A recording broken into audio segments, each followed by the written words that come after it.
Dark clouds rolled in from the middle of the Sea of Galilee. Jesus looked upon the waters towards the other side. The mountains could be vaguely seen about 5 miles across the sea.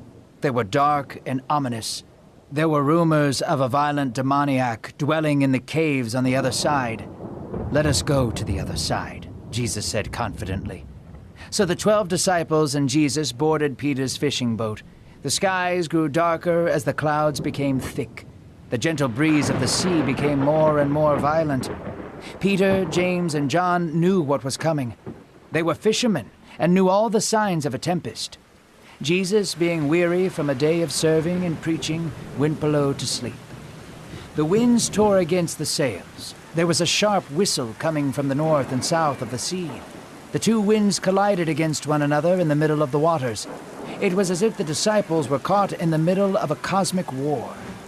The waves thrashed, and the rain began to drum against the boat.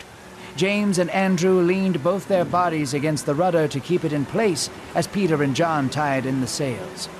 The others desperately emptied the boat of water, but to no avail. The ship would sink in minutes if the wind and rain did not cease. Jesus was still sleeping soundly at the bottom of the boat.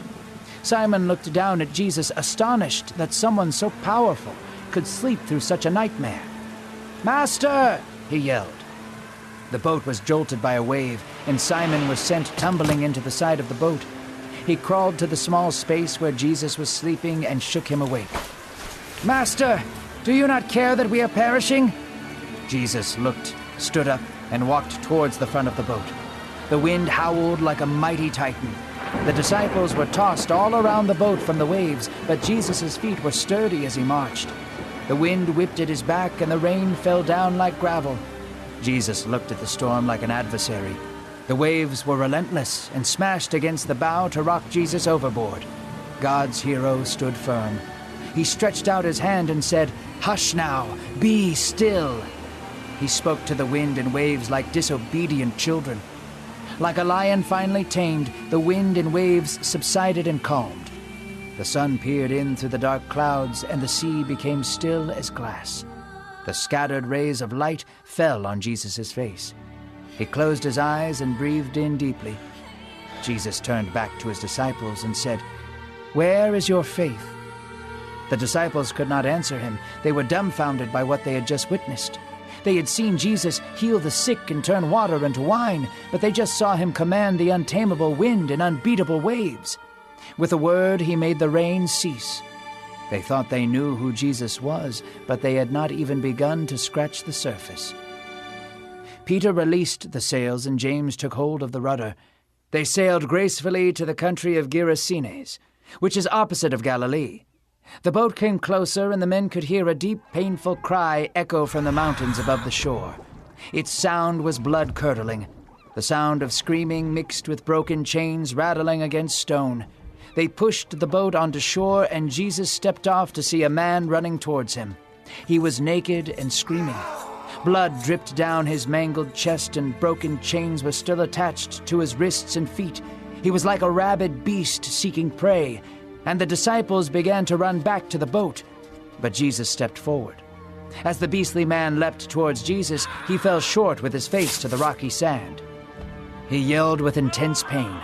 Sand and blood covered his naked body. His pupils were wide with rage and sadness. Tears fell down the man's face, and he scowled at Jesus. "Why do you come to me, Jesus, Son of the Most High God?" His voice was deep and piercing, but behind the voice was a man in great pain. He was possessed by a demon, so it was no longer him who spoke. He had a storm raging within him. "What is your name?" Jesus asked calmly. "I am Legion," the demon replied, "for I am many." The demon's attempt to intimidate Jesus failed. Jesus stepped forward, and the demon retreated backwards in fear. "Do not cast me out into the nothingness," Legion begged. Jesus nodded and gestured to a herd of pigs grazing on the side of the mountain.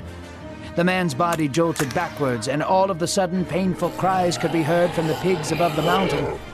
They ran in circles, eventually tossing themselves off the side of the mountain into the sea.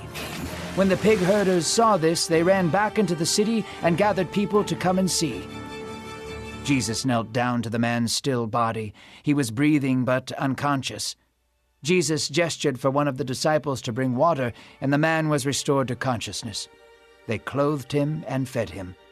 When the pig herders came back with members from the city, they saw the man at Jesus' feet, speaking his right mind. Jesus smiled and waved towards the group. They approached him with pitchforks and swords. "Please," they said politely, "we see you have done a kind thing, but do not come back here. We want no more dealings with demons." They did not understand who Jesus was. All they knew was that he had authority over demons. The unknown frightened them. The healed man begged Jesus to take him in. He wanted to join Jesus and follow him.